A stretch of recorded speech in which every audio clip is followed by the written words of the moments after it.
오늘도 온라인으로 각 가정에서 수요예배 드리신 여러분들에게 하나님의 귀한 은혜가 함께 하시기를 바랍니다. 우리 함께 찬양하시면서 우리 온라인 수요예배 함께 시작하겠습니다.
주님의 기쁨이 되는 것 내가 원하는 한 가지 주님의 기쁨이 되는 것 내가 원하는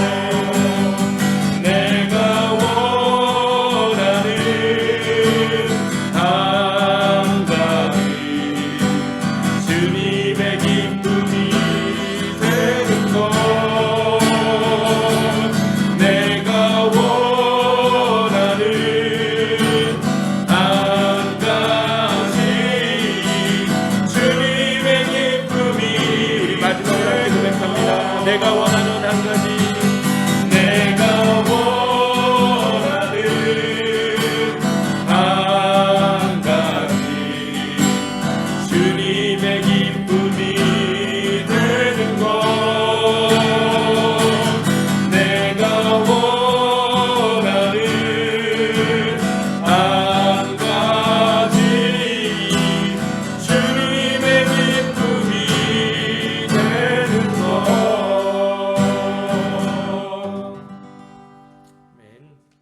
하나님 감사합니다. 오늘도 각 가정에서 우리 영상을 통해 귀한 수요예배 드리게 하시니 감사합니다. 특별히 우리 수요예배, 우리 사사기의 말씀을 통해서 함께 말씀을 나누고 있습니다. 이 말씀을 통해서 우리의 삶 가운데 함께 하시는 하나님의 은혜도 발견하게 하시고 또 우리의 믿음도 새롭게 되어지는 귀한 은혜가 있게 하여 주시옵소서. 감사드리며 예수님의 이름으로 기도드립니다. 아멘. 함께 나눌 하나님의 말씀은 사사기 8장 22절에서 35절까지의 말씀입니다. 제가 봉독하겠습니다. 때에 이스라엘 사람들이 기드온에게 이르되 당신이 우리를 미디안의 손에서 구원하셨으니 당신과 당신의 아들과 당신의 손자가 우리를 다스리소서. 기드온이 그들에게 이르되 내가 너희를 다스리지 아니하겠고 나의 아들도 너희를 다스리지 아니할 것이요 여호와께서 너희를 다스리시리라. 기드온이 또 그들에게 이르되 내가 너희에게 한 일을 청구하노니 너희는 각기 탈취한 귀고리를 내게 줄지니라 하니 그 대적은 이스마엘 사람이므로 금 귀고리가 있었음이라. 무리가 대답하되 우리가 즐거이 드리리이다 하고 겉옷을 펴고 각기 탈취한 귀고리를 그 가운데 던지니 기드온의 청한 바 금 귀고리 중수가 금 1,700세겔이요 그 외에 또 새 달 형상의 장식과 폐물과 미디안 왕들이 입었던 자색 의복과 그 약대 못에 둘렀던 사슬이 있었더라. 기드온이 그 금으로 에봇 하나를 만들어서 자기의 성읍 오브라에 두었더니 온 이스라엘이 그것을 음란하게 위함으로 그것이 기드온과 그 집의 올무가 되니라. 미디안이 이스라엘 자손 앞에 복종하여 다시는 그 머리를 들지 못하였으므로 기드온에 사는 날 동안 40년에 그 땅이 태평하였더라. 요아스의 아들 여룻바알이 돌아가서 자기 집에 거하였는데 기드온이 아내가 많음으로 몸에서 낳은 아들이 70인이었고 세겜에 있는 첩도 아들을 낳았으므로 그 이름을 아비멜렉이라 하였더라. 요아스의 아들 기드온이 나이 많아 죽음에 아비에셀 사람의 오브라에 있는 그의 아비 요아스의 묘실에 장사하였더라. 기드온이 이미 죽음에 이스라엘 자손이 돌이켜 바알들을 음란하게 위하고 또 바알브릿을 자기들의 신으로 삼고 사면 곧 모든 대적의 손에서 자기들을 건져내신 여호와 자기들의 하나님을 기억지 아니하며 또 여룻바알이라 하는 기드온의 이스라엘에게 베푼 모든 은혜를 따라서 그의 집을 후대치도 아니하였더라. 아멘. 오늘은 기드온에 대한 마지막 말씀을 함께 나누고자 합니다. 하나님께 쓰임받았고 또 큰 용사로서 엄청난 전쟁의 승리를 거둔 이 기드온의 강점은 무엇이었을까요? 바로 하나님이 말씀하신 것처럼 정말 이 하나님과의 기드온의 바른 관계에 있었던 것이죠. 하나님의 말씀에 대한 이 철저한 확인과 순종이 바로 기드온의 강점이었습니다. 그런 의미에서 기드온은 충성된 사람이었죠. 이 충성스럽다라는 이 말을 풀이해보면, 이 한자로 풀이해보면 이 충이라는 말은 가운데 중자에 마음심이 합쳐져서 이 충이라는 말이 되죠. 그리고 성이란 말은 무엇입니까? 바로 정성성이라는 이 말에는 말씀 언에 이룰 자가 오늘은 기드온에 대한 말씀을 계속해서 나누도록 하겠습니다. 기드온에 대한 말씀을 계속해서 나누고 있습니다. 하나님께 쓰임받았고 큰 용사로서 엄청난 정쟁의 승리를 거둔 이 기드온의 강점은 무엇이었습니까? 정말 하나님이 기드온을 강한 용사 이렇게 부르셨는데 정말 기드온에게 이런 큰 능력이 있었습니까? 그렇지 않은 것을 우리가 잘 알고 있습니다. 기드온의 강점은 바로 하나님과의 바른 관계에 있었죠. 하나님 말씀에 대한 철저한 확인과 순종이 바로 기드온의 강점이었죠. 기드온이 처음 하나님의 부르심을 받았을 때, 그리고 하나님이 말씀하실 때 그 모든 것을 기드온은 이 마음 중심에서부터 순종하며 이루어 드리는 삶을 살았습니다. 겁 많고 소심한 기드온이었지만 하나님의 부르심에 기꺼이 응답했죠. 아버지의 집에 우상 바알과 아세라의 신상을 허물라는 그 하나님의 명령에 기드온은 온전히 순종했습니다. 그리고 300명이라는 사람들과 함께 정말 20만 명이 넘는 엄청난 미디안 연합군과의 전쟁에도 하나님의 말씀에 순종해서 나갔습니다. 결국 때로 이해되지 않고 부담스러운 하나님의 말씀이었지만 그 모든 것을 온전히 순종하는 믿음이 기드온에게는 있었습니다. 그리고 그 믿음은 하나님과 온전한 관계로 이어졌죠. 하나님이 함께 하시는 기드온은 승리하는 삶을 살 수밖에 없었습니다. 인간적으로 볼 때 기드온은 어느 것 하나 큰 인물이 될 수 있는 조건이 없었습니다.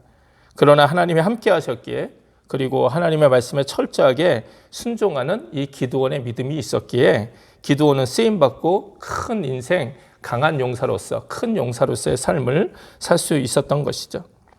오늘 우리들의 모습도 마찬가지입니다. 성경에 등장하는 하나님이 쓰신 대부분의 사람들은 결코 역사가 사람들이 기억하는 인물들은 아니었습니다. 저는 모태신앙입니다. 그래서 어릴 때부터 교회에서 많이 살았죠. 또 성경을 많이 읽었고 또 공부하는 것을 좋아했습니다. 제가 학교에서는 1등을 잘 못했어도 교회에서 성경 퀴즈하면 항상 1등을 했습니다. 그래서 상도 받고 또 선물도 받고 칭찬도 받았습니다. 이렇게 사람들한테 인정받는 것이 좋아서 또 성경 공부를 나름 또 열심히 했던 것 같습니다. 그리고 성경을 읽으면서 사실 어린 시절에는 자부심도 있었어요. 아브라함, 요셉, 다윗, 다니엘, 느헤미야 그 이름만 들어도 쟁쟁한 사람들이잖아요. 그런데 이런 성경에 대한, 또 성경에서 제가 읽은 사람들에 대한 자부심은 중고등학교를 다니면서 또 제가 공부를 하면서, 특별히 세계사라는 공부를 하면서 사실은 다 깨졌습니다. 왜냐하면 제가 어렸을 적 성경에서 읽고 존경했던 다윗, 이런 아브라함 이런 사람들 제가 굉장히 대단하게 여겼었는데, 사실 제가 고등학교 때 이 세계사 공부를 하면서는 한 번도 이 사람들의 이름이 드러나지 않는 거예요. 결국 성경 속의 인물들은 시대를, 세계를 움직인 사람들은 아니었다는 것이죠. 그런데 성경은 그들을 영웅으로 기록하고 있습니다. 그런데 세상에서는 그들의 이름을 알지 못해요. 이게 저에게는 참 조금 충격적인 모습이었어요.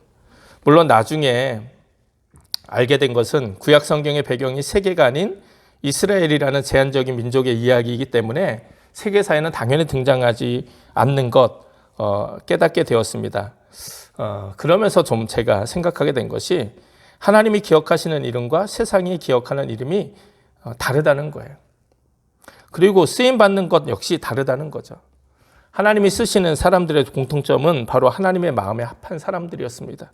다윗도 그랬고 요셉도 그랬고 모세도 그랬습니다. 그리고 하나님 마음에 합한 사람들의 공통점은 하나님의 말씀을 귀하게 여기고 그 말씀으로 자신의 삶의 기준을 삼고 어떠한 상황 속에서도 순종하며 살았던 사람들이라는 것이죠. 이런 의미에서 기드온도 쓰임받을 수 있었고 저와 여러분도 쓰임받고 있고 또 쓰임받을 수 있는 줄 믿습니다. 우리가 비록 세상이 알아주는 큰 역사의 인물은 되지 못할지 모르지만 하나님이 인정하시는 사람은 될 수 있죠. 평생을 이름도 없이 빛도 없이 이렇게 베델교회라는 작은 교회 안에서 주님의 몸된 교회를 섬기고 가신다면, 그렇다면 당연히 세상의 사람들은 우리들의 이름을 기억하지도 못하고 또 감동하지도 못하겠죠. 그러나 중요한 것은 이렇게 정말 소박하지만 진실되게 하나님을 섬기고 하나님 말씀에서 순종해서 살아가는 삶을 하나님께서는 결코 헛되게 여기지 않으시고 또 귀한 열매들을 허락하신다는 거예요. 예수님은 지극히 작은 일에 충성된 자에게 큰 일도 맡기겠다 말씀하십니다. 큰 일을 하기 위해서 작은 일부터 잘 하라는 말씀이기도 하지만 사실 작은 일 자체가 바로 하나님에게는 큰 일이라는 의미이기도 합니다. 우리가 볼 때야 큰 일이고 작은 일이지 사실 하나님의 관점에서 보면 그것이 그렇게 중요한 게 아니에요. 중요한 것은 하나님 보시는 관점은 정말 우리가 얼마나 최선을 다해서 또 신실한 모습으로 하나님이 기뻐하시는 일을 행하고 있느냐, 이게 하나님의 관점이라는 것이죠. 지극히 작은 사람에게 한 것이 곧 주님께 한 것이라는 말씀도 동일하죠.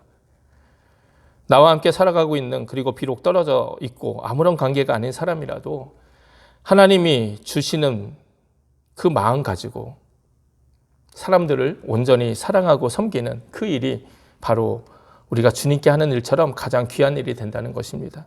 그리고 이러한 우리의 순종과 삶이 하나님 나라에 어떻게 쓰임받을지 누가 알겠습니까? 그러니 지금 우리가 가장 힘써야 할 것은 내가 얼마나 하나님과 온전한 관계 가운데 있는가, 내가 얼마나 하나님 말씀에 귀 기울이며 순종하는 삶을 살고 있는지 점검해야 하는 것이죠. 이것만 확실하다면 우리의 인생 역시 하나님께 귀한 쓰임을 받는 거룩한 인생이 될 수 있습니다. 바로 이 성경에 나오는 기드온처럼 말입니다. 그러나 아무리 내가 능력이 뛰어나고 많은 것 가지고 있다 할지라도, 그리고 지금까지 하나님이 나를 통해서 놀랍게 역사하셨다 할지라도 이 하나님과의 관계에 하나님을 향한 우리의 첫사랑이 무너지면 우리의 인생도 무너질 수밖에 없습니다. 안타까운 것은 한번 하나님의 은혜를 경험한 사람들이 더 쉽고 빠르게 무너진다는 거예요. 우리는 그 모습을 기드온에서 찾을 수 있고 또 다윗의 모습을 통해서도 찾을 수 있지 않습니까? 오늘 본문은 기드온이 하나님의 위대한 쓰임을 받았음에도 불구하고 결국 그 인생의 마지막은 너무나도 안타깝게 무너진 것, 너무나도 참 비참하게 되어진 것을 우리에게 말씀하고 있습니다. 사실 우리가 기대하는 것은 기드온이 끝까지 한결같은 마음으로 승리하는 인생을 사는 그런 모습이었을 것입니다. 그런데 오늘 함께 읽은 본문의 말씀이 한 28절에서 끝났으면 좋은데 이제 29절부터 기드온의 죽음에 대한 말씀을 하는데 그것이 결코 은혜스럽지 않아요. 사실 성경은 아무리 훌륭한 사람이라도 그 삶 가운데 있는, 그 사람의 삶 가운데 있는 성공과 실패 이야기를 다 우리에게 전해주고 있어요. 사실 이것이 성경의 위대함이고 이것을 통해서 우리는 이들과 같은 실수를 되풀이하지 않는 그런 교훈을 얻게 되는 것이죠. 하나님의 귀한 쓰임을 기드온이 받았습니다. 그런데 기드온의 마지막 그 노년은 결코 하나님이 기뻐하시는 인생은 아니었어요. 오늘 본문은 이렇게 시작합니다. 이스라엘 사람들이 기드온에게 와서 이렇게 요구를 하죠. 22절에 보니까 그때 이스라엘 사람들이 기드온에게 이르되 당신이 우리를 미디안의 손에서 구원하셨으니 당신과 당신의 아들과 당신의 손자가 우리를 다스리소서. 무슨 말씀입니까? 한마디로 자신들의 왕이 되어달라는 거예요. 자자손손 기드온의 왕국을 만들라는 것입니다. 자신들은 기꺼이 그 기드온의 왕국에 백성으로 살아가겠다는 것입니다. 이때 기드온이 무엇이라 대답합니까? 23절에 기드온이 그들에게 이르되 내가 너희를 다스리지 아니하겠고 나의 아들도 너희를 다스리지 아니할 것이요 여호와께서 너희를 다스리시리라. 이게 정말 얼마나 멋진 고백입니까? 정말 이때까지만 해도 기드온의 믿음이 살아 있었어요. 하나님이 이스라엘에게 왕을 주시지 않은 이유가 무엇입니까? 그것은 하나님이 스스로 이스라엘의 왕이 되시기 때문입니다. 그러나 이스라엘 민족은 끊임없이 자신들에게도 눈에 보이는 왕을 달라고 요구하는 것이죠. 기드온이 괜찮은 사람이니까 또 이스라엘 민족은 또 기드온에게 와서 하나님이 기뻐하시지 않는 일을 청하는 거예요. 우리들의 왕이 되달라. 여러분, 이런 이스라엘 모습이 이해가 되십니까? 아니, 어떻게 불완전한 인간보다 완전하신 하나님이 직접 우리의 왕이 되어주시겠다 하시는데도 싫어하는 사람들이 있을 수 있습니까? 사실 지금 이 나라도 앞에서 이끌어가고 있는 정치 지도자들이 있어. 대통령, 또 국회의원, 장관들. 그런데 그들이 잘하는 것도 있지만 때로는 못하는 것, 안 하는 것도 많아요. 국민들만 위하며 일하는 것도 아닙니다. 때로는 자신의 부나 권력을 지키기 위해서도 일합니다. 그래서 때로 정치 지도자들 때문에 더 큰 어려움을 우리들이 겪기도 합니다. 인간은 불완전할 수밖에 없어요. 그런 인간의 다스림을 받는다는 것 자체가 어려울 수밖에 없어요. 그런데 그런 불완전한 인간이 아니라 완전한 사랑이신 그리고 정의이신 하나님이 직접 우리를 다스려 주시겠다는데 그것만큼 좋은 것이 어디 있습니까? 그런데 이스라엘은 그것을 막 계속해서 부정해요. 부인해요. 그리고 눈에 보이는 사람이 우리의 왕이 되달라고 계속해서 요구하는 것이죠. 그게 이제 사사기의 문제 아닙니까? 그런데 이것은 오늘 우리에게도 같은 도전이죠. 하나님은 스스로 이스라엘의 왕으로 그들을 다스리면서 주신 계약이 있습니다. 그것은 한마디로 하나님 말씀에 순종하고 하나님의 길로 행하면 그 주위에 어떤 나라도 민족도 이스라엘을 넘볼 수 없을 것이라 약속하신 것이죠. 하나님이 지키실 뿐만 아니라 민족 중에서도 가장 큰 민족, 위대한 민족으로 삼으시겠다 약속해 주셨어요. 그런데 왜 이런 귀한 약속을 받고도 이스라엘은 끊임없이 하나님이 아닌 사람들을 왕으로 세우려고 했을까요? 문제는 언제나 우리가 하나님 말씀대로만 살 수는 없다는 거예요. 어려울 때는 몰라도 풍요롭고 안전할 때는 자신들의 욕심을 채우며 살기에 하나님은 너무 부담스러운 존재가 되어버리는 것이죠.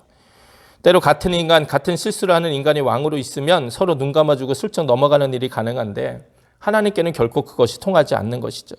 그러니 자신들 편할 때만 하나님 찾고 섬기고 그렇지 않을 때는 자기 마음대로 살고 싶은 마음이 우리 모두에게 있는 것이죠. 하나님 말씀대로만 살 수 있는 자신이 없고 의지도 없으니까 왕을 달라고 하는 거예요. 하나님 말씀대로 살겠다는 결단을 하기 싫고 안전하고 편안하게 살고는 싶으니까 결국 왕을 달라고 이스라엘 사람들은 요구하는 것이죠. 그러면서 하나님은 성전에서만 섬기겠다는 겁니다. 하나님은 교회에서만 섬기겠다는 것이죠. 그리고 세상에서는 다른 질서와 기준으로 살겠다는 겁니다. 나를 지켜줄 또 다른 확실한 존재가 필요하다는 것이죠. 왕이 있으면 평상시에도 군대를 양성할 것이고 다른 민족의 침략으로부터 자신을 보호해줄 것이라 이스라엘을 믿는 것입니다. 그래서 기드온을 왕으로 삼겠다 이야기하는 거예요. 사실 오늘 우리들도 하나님 아닌 다른 우리의 삶을 보호해주고 만족시켜줄 다른 존재들을 왕으로 삼으려고 하는 이런 마음들이 있지는 않습니까? 세상적인 성공이나 돈이나 명예나 성적 이런 것들이 또 다른 왕으로 삼고 이런 것들을 또 다른 왕으로 삼고 살아가고 있지는 않습니까? 교회에 오면 분명히 오직 주님만을 외치는데 세상에서는 다른 왕 같은 존재를 섬기며 살고 있지 않은지 우리에게도 이런 이스라엘의 연약한 모습이 있는 거예요. 그런데 기드온은 이때까지만 해도 얼마나 고백이 멋있습니까? 여호와께서 나는 너희를 다스리지 않겠다. 왜? 그것이 하나님의 뜻이 아니니까. 그리고 오직 여호와께서 너희를 다스리시리라. 자신을 향해서 오는 하나님 자리를 대신해서 자기들을 다스려달라는 이스라엘 사람들의 요구에 분명하게 자기의 입장을 표명한 거예요. 여기까지만 이 말씀이 딱 여기까지 끝났으면 그리고 기드온이 하나님 말씀대로 남은 여생 살다가 편안히 죽었다. 이러면 진짜 이 기드온의 말씀이 완전해지는 거예요. 너무 완벽한 거예요. 근데 너무 안타까운 것은 이 다음부터예요. 이렇게 말로는 했지만 문제는 정작 자신은 하나님만이 다스리시는 인생을 살기를 거부한 거예요. 결론적으로 보면 이 모습에서만큼의 기드온은 그냥 말만 참 멋들어지게 한 거죠. 사실 이와 비슷한 고백을 먼저 한 분이 계십니다. 그게 누구냐? 바로 여호수아예요. 여호수아는 이스라엘 백성들을 모아놓고 그 가나안의 모든 정복 전쟁을 끝내고 마지막 자신이 은퇴할 때 여호수아 24장 15절 보면 이렇게 고백을 합니다. 너희가 섬길 자를 오늘 택하라. 오직 나와 내 집은 여호와를 섬기겠노라. 여호와의 관점은요, 자신과 자신의 집이었어요. 그런데 이게 기드온의 오늘 고백과 다른 게 무엇인지 아십니까? 기드온은 자신의 고백 가운데 이 자신과 자신의 집은 빠져 있어요. 여호수아는 분명하게 오직 나와 내 집은 여호와를 섬기겠다 고백하는데요. 기드온은 뭐라고 고백합니까? 너희는 여호와께서 다스리시리라.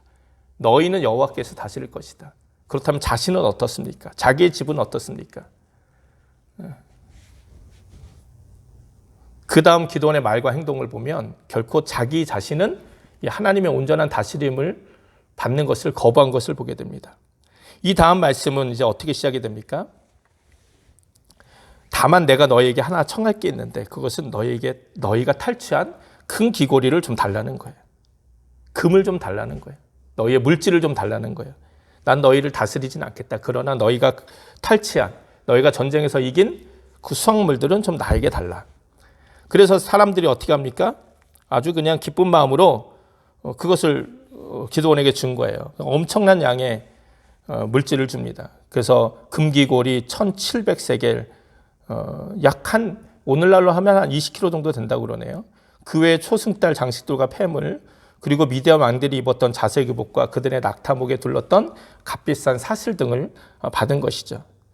사실 이 전쟁의 승리의 주인공은 누구십니까? 하나님이세요. 하나님.